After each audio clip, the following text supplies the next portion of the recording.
We all have a pretty good idea of what we are owed. I think many of us could, on demand, produce a list, a very accurate list of all the things other people owe us, right? From what our employer owes us and our government and our wife and our family and the guy across the street. I think we have a pretty good list of what other people owe us. That list is always available. We don't even have to look at it, look for it. It's just kind of always there. But now try the other list. What do you owe? Not what would be nice of you, not what you feel like giving. What do you actually owe? What's your list that you owe other people? What do other people have a legitimate claim upon from you?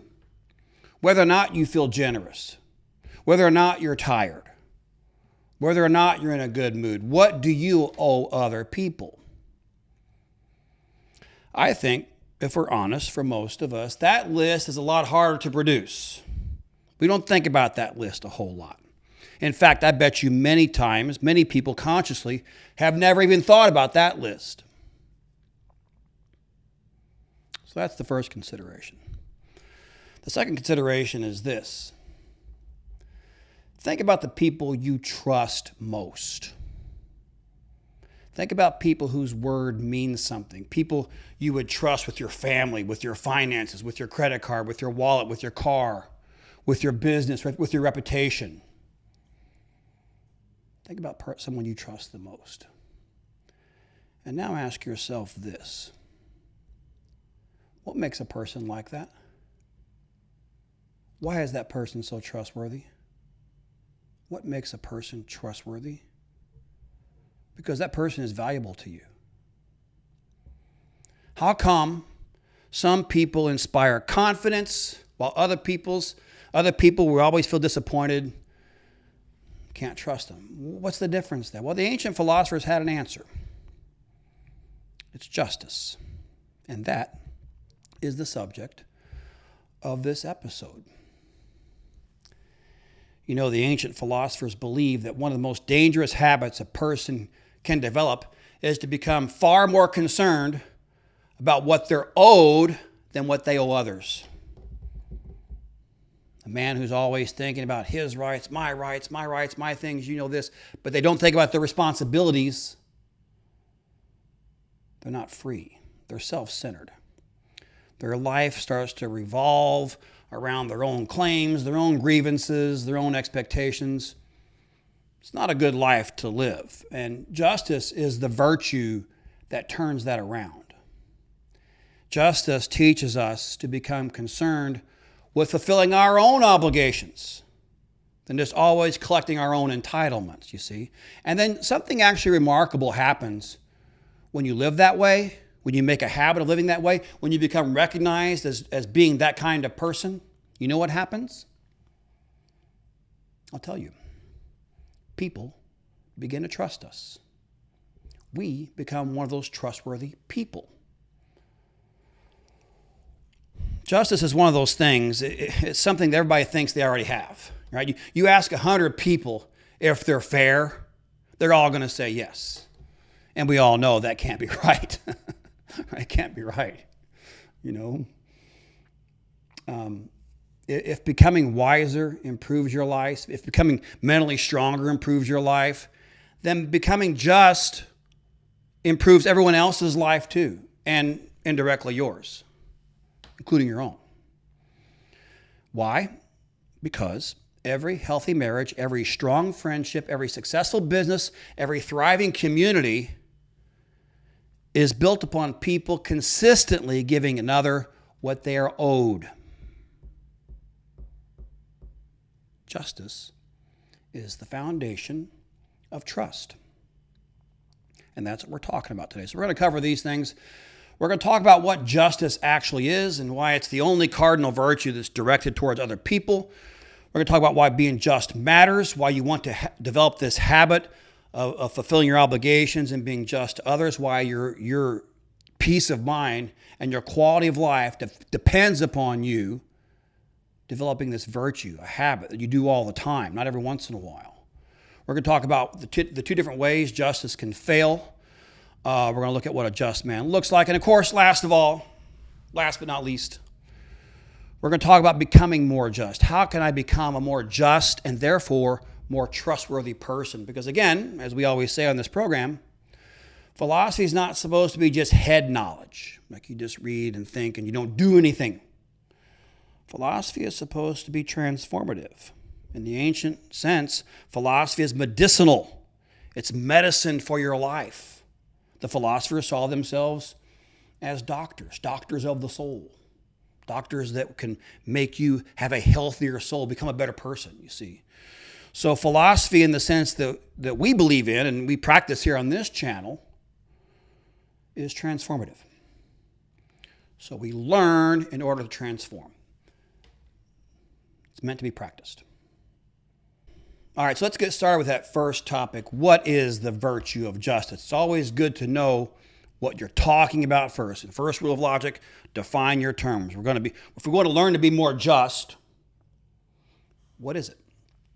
A short definition is justice is the settled habit of consistently giving every person what you owe them.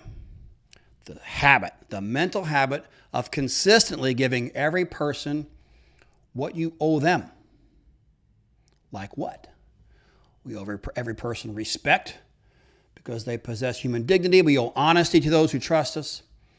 We owe faithfulness to those who we have made promises to, gratitude towards those who have helped us, fairness in our dealings with others.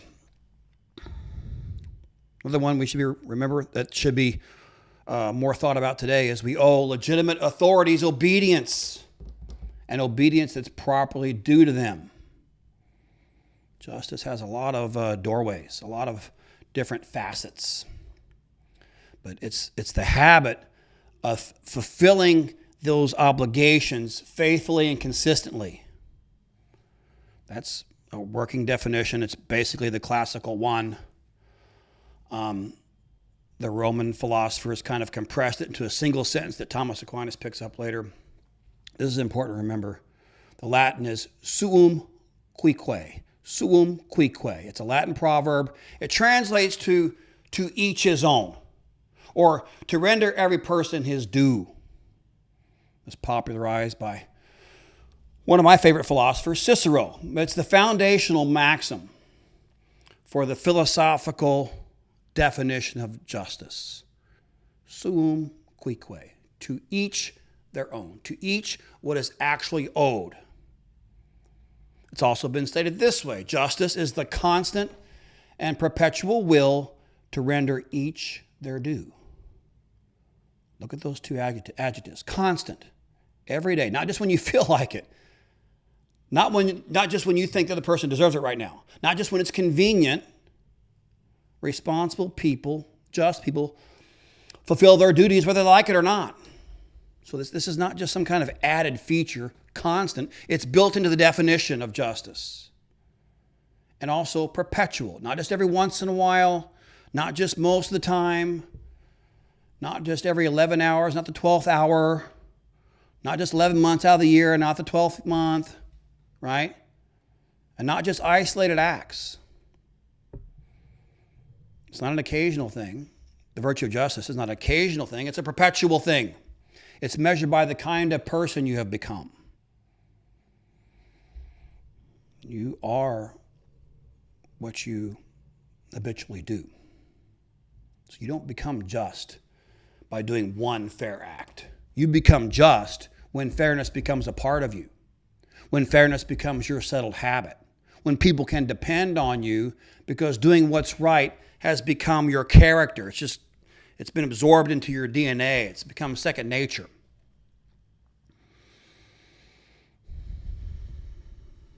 Acts build habits.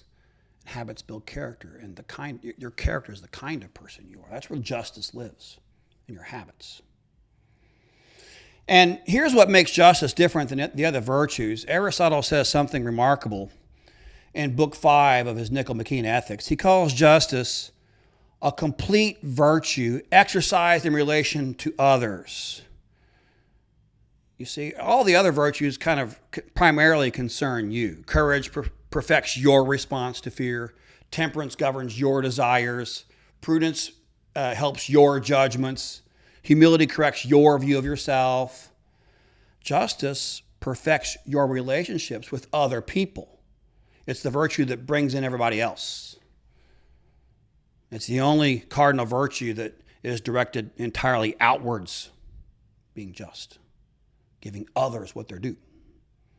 You can't practice justice so much on a deserted island. It exists because we live by nature in a society. We live with other human beings. It's the virtue that arises from humans coming together.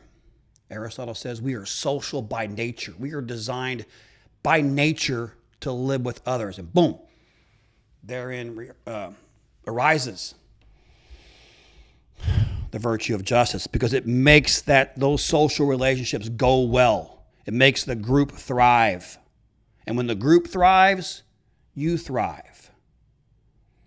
Justice comes into play every time another human being's involved. It exists in your marriage, in your friendships, in the promises you keep, in the work you perform, in the way you treat your customers, the way you raise your kids. It's in every relationship where another person has some kind of claim upon you. That's why Aristotle calls it a complete virtue. Because justice is what all the other virtues look like when they're directed towards another person. Right? Your courage can protect others. Your honesty benefits others. Your self-control prevents you from harming others. Your wisdom guides others. Justice is the point where every virtue leaves your private character and becomes a blessing to someone else. And this is what makes justice the foundation of trust. When people know that you consistently do what you owe, when it's your character, when that's a habit in you, they know that you do what you owe regardless if it benefits you, costs you, even if they're not watching, they begin to trust you. And as I always say, trust is the foundation of every healthy relationship. It's what strong marriages are built on, strong friendships, strong businesses, healthy communities. The more just you become, the more trustworthy you become. And so given all that, we can settle on kind of this full definition. Justice is the settled habit of consistently giving every person what is actually owed them. Whether you feel like it, whether it benefits you, whether anyone notices, you do that. Why? Because that is simply the kind of person you have become.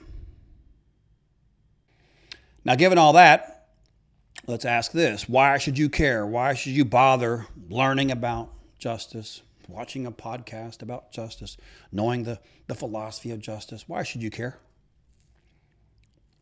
The answer is because every important relationship in your life is built on one thing: trust. Without trust, your marriage can't flourish. Without trust, your friendship can't last. No business is going to succeed without trust. A family is not going to remain united. And certainly a community can't survive without trust. Trust is this invisible foundation beneath every human relationship. And trust is earned the same way every single time, by consistently giving people what they are owed. So there's this strong, inherent, inseparable connection between being just and being trusted. No just, no trust, no relationships. That's the way the world works. And therefore, practicing justice is essential for you to have a strong, honorable, and meaningful life. Because just people understand something that a lot of selfish people forget. This comes from Cicero. Your life is never just your own. Your life is never just your own. Everything you do reaches someone else: your spouse, your kids, your friends, your coworkers, your customers, your neighbors. Justice teaches us to live with those people constantly in mind so those relationships go well, respecting their time, respecting their property, their dignity, keeping your promises, fulfilling your responsibilities, doing what's right, even if you're not forced to. And because just people do this, they always consistently give others what they are owed, people begin to trust them. And that trust changes everything. The just man becomes someone we can count on, a loyal friend. We all want that. Don't we all want a loyal friend? What's the alternative? Wives want a dependable husband. Business owners want a trustworthy employee. We want respected leaders. We want that. And also the opposite is equally true. Injustice, not fulfilling your duties, ignoring justice, has the power to destroy your life. Injustice has the power to destroy your life. Care about that? Yeah, you do. Of course you do. Then you care about justice. Being unjust might not destroy your life all at once, right? Criminals get away with things. People get away with dishonest business deals, but it happens at one broken promise at a time, a lot of times. One betrayal, one act of infidelity, one unpaid debt, one abuse of authority, one stolen reputation because you're backbiting, one selfish decision that quietly says, you know what I want matters more than what I owe. Every act of injustice begins there. And sometimes those choices seem small, but they aren't because they add up. Those choices are like little chips that form your sculpture, that form your statue. Chip, chip, chip. Every little act of injustice, you become an unjust kind of person. The result is cumulative. And then the cumulative result is big. Little things add up. Marriages fall apart because trust dies. Friendships collapse because the trust is broken. Businesses fail because the customers no longer believe the owner's word. Children don't listen when they can't trust their father's character. And communities even fall apart when people become more interested in what they are owed than what they owe. It's a big problem nowadays. People are so hung up on their own rights that they don't think about their duties. Those are two sides of the same coin. And we should all care about justice too, because injustice doesn't really destroy one thing. It poisons every single relationship it touches. That's why justice matters so much. It's not just about being fair. It's about becoming the kind of person whose presence strengthens every relationship instead of weakening it.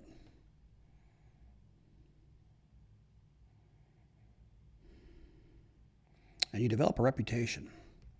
Justice, becoming a just person, is kind of an ongoing record. It's an accumulated record of how you've treated people over the years.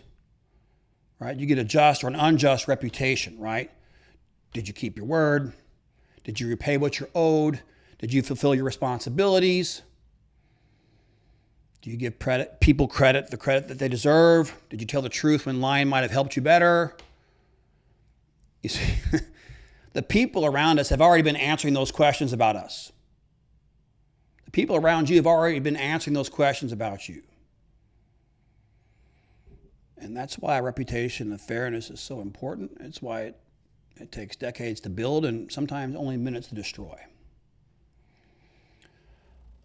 I've got one more reason, though, why justice matters. It's because it's the foundation of self-respect. Because at the end of the day, you know, no one else has the complete record of your life except you. You remember every promise you broke. You know the responsibilities you ignored. You know those debts you didn't pay. You know those lies you made. You know every time you took more than what was your share. And like I said, every one of those, every act of injustice leaves a mark. Not on the people around you, it leaves a mark on you. You become more and more habitually unjust. The next act of injustice becomes easier every time you do one. You're developing the habit, again, in the wrong way. Just people don't have this burden.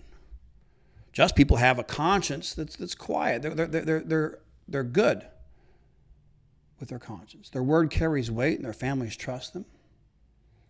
People know where they stand with them.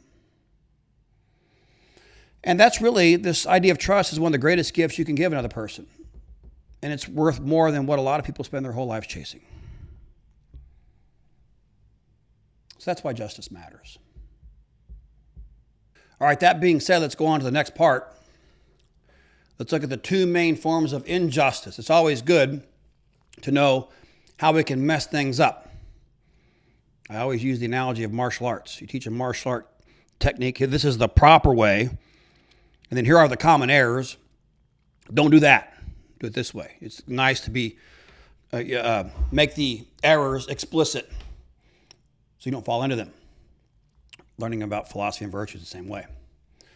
And with justice, there are two forms of injustice historically. Every virtue has different ways of failing. Justice isn't any different. Cicero captures this well, I think. He says there are two ways you can be unjust. The first way is you take what does not belong to you. That's the first way. The second way, he says, or you can fail to give what you owe. Every act of injustice falls into one of those two categories. Take the first one. That one's pretty obvious. Taking what isn't yours, right? It's the form everybody recognizes. Stealing, cheating, breaking your word, taking credit that belongs to someone else, hurting others, hurting someone else's reputation they don't deserve, taking advantage of someone else's trust. All these are the acts of injustice we make laws about even, right? They're visible, they're obvious. And because they're so obvious, a lot of people think that's the whole of justice. Just don't take what's not yours. Don't hurt anybody unnecessarily, and you're good to go. You're being just. But that's not true. Cicero had that second form of injustice. This is the sneaky one. The second form of injustice is withholding what you owe.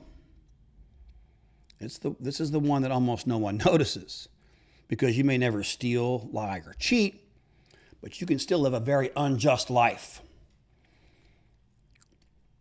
This type of injustice is quieter. You don't take anything. You just refuse to give what you owe. You refuse to give the time that you owe, the effort that you owe, the loyalty that you owe, the honesty that you owe, the gratitude that you owe, the responsibility that you owe. We have a culture today that's so excited to a fault about freedom, we forget our duties. I'm free. You have to do this. You have this duty. You have your things you owe. You have responsibilities, even to the common good.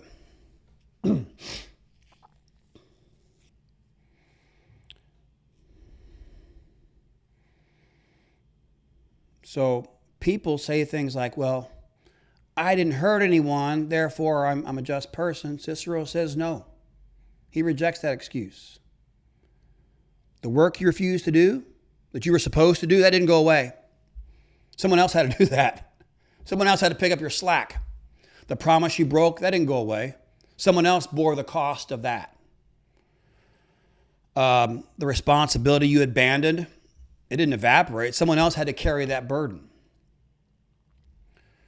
And that's why this is injustice too. It's not because you positively went out and committed harm to someone. You failed to give them what they were due. This is the important one to remember, the sneakier one, the hidden form of injustice. It's not just about avoiding wrongdoing. It's about faithfully doing the good that belongs to you. So be on the lookout for this one. It can show up in different ways in ordinary life, right? The employee who only does the minimal amount, gets away with whatever he can, just do the minimal amount so you don't get fired. The friend who shows up for the parties and the celebrations, but he's never around when times are tough. A husband who doesn't do his duties at home. Maybe a father who just gives his kids money and he thinks my fatherly obligations are fulfilled. There's some dollars, right? Citizens who think the government owes them everything, but they don't contribute anything. These people don't think they're unjust. They have excuses. Oh, I'm busy, I'm tired, I'm overwhelmed. I'm just keeping to myself. I'm just protecting my boundaries. No, they're wrong. Justice asks a different question. What did you owe? Not just what wrong did you avoid, what did you owe? One man steals what belongs to another. The other unjust man simply refuses to give what they owe another. You're supposed to give him that. You didn't take anything from him, but you didn't give him what he was owed. He's still empty-handed in some sense.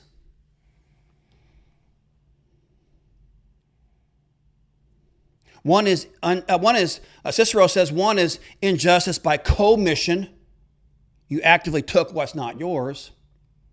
The second one is injustice by omission. You refuse to give what is due. One sins by doing wrong. The other sins by failing to do what is right.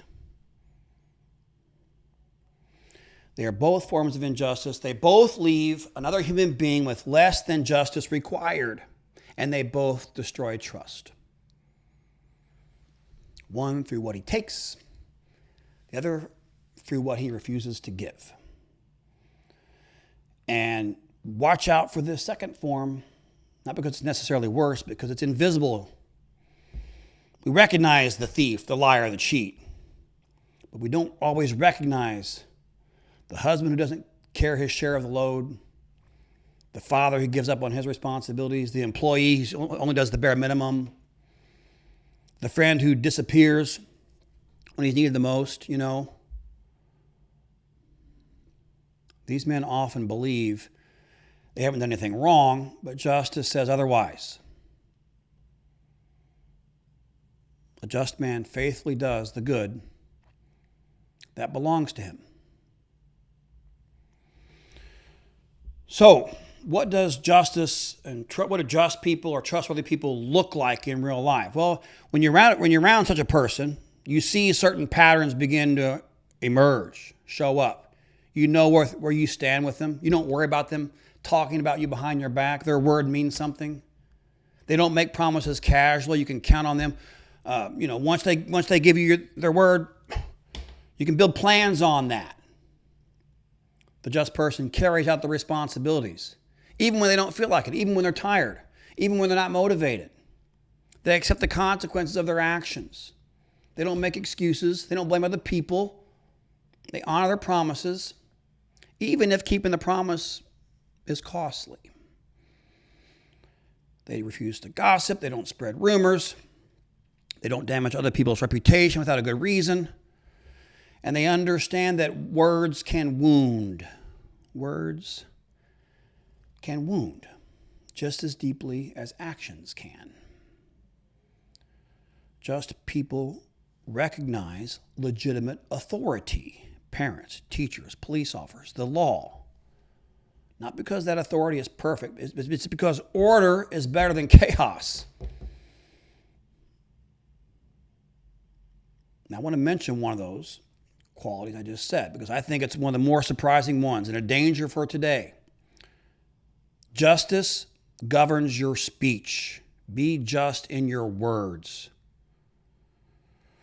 Most people don't think about gossip being a matter of justice. St. Thomas Aquinas did.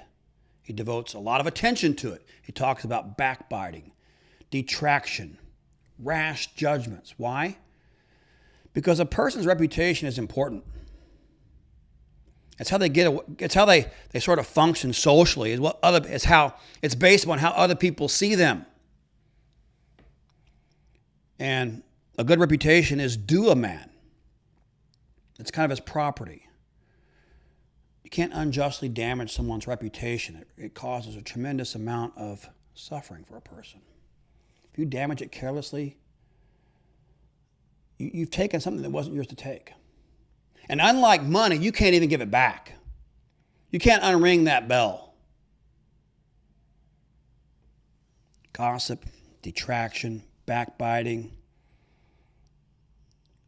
Make sure your tongue is just.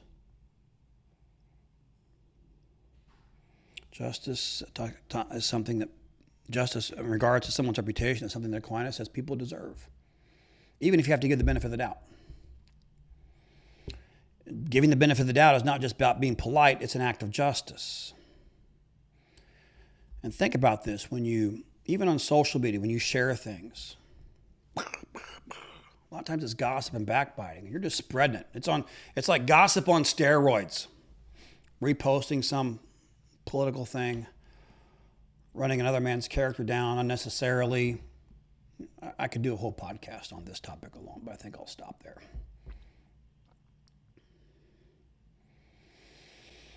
Anyway, I think you understand what just people are like. Let's talk about that next question now.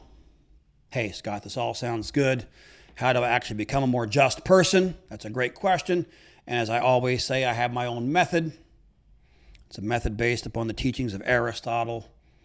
It's the idea that we become just by doing just acts. You do just acts, you build a just habit, and then you become a just kind of person, a just character. And then you get the life, you get the destiny of what a just person gets. So that's all this ties together. You got to know what justice is. You got to know how to mess it up. Get an idea of what just people look like. And then so you can go and be that. You can go and do those things until they become habitual and easy, and they become, again, a second nature. They become a part of you. You become that kind of person. You've done it so much, you're just without even thinking about it now. It's a habit. It's the habit theory of moral formation. And I just put it in a simple method for us busy people today. I call it the 3x3 method. 3 disciplines, 3 acts, 3 questions. Really easy. Every morning, talk to yourself. Literally talk to yourself. Say it out loud. This is a way of preparing your mind. I'm going to be this kind of person. The Stoics called it premeditatio.